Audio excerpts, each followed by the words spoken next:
G'day, SEQ Campers, Sunshine Coast. We've got Maud and Shane here, and these are some units that have just come through the workshop. They're our secondhand pre-loved caravans. So rarely do we have all three cruiser sizes for sale, but just right now we do. So if you're knowing you want a Kimberley Kruiser, but you're not sure if you want an E-Class, an S-Class, or a T-Class, come round and look at all three of them and make a decision.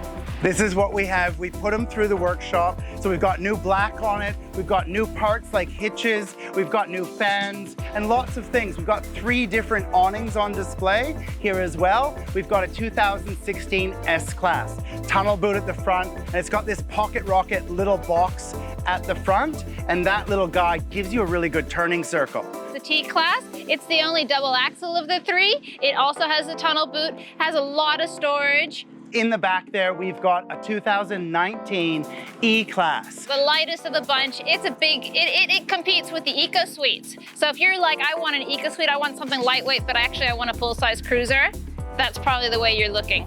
2-ton to 2650 for an ATM. So that was the one on the lighter side of the cruisers. It's got an east-west bed. It's set up as real usable, and it's actually got some bunk beds in there. So right now it's converted at the couch, but you can sleep 4 with the bunk beds. Come look at our cruiser range. We'll walk you through each of the cruisers. We'll tell you what the benefits are of each different size, and we'd be happy to have a chat with you. Please subscribe because we'll do an inside tour of each of these vans and find them on our website, seqcampers.com.au.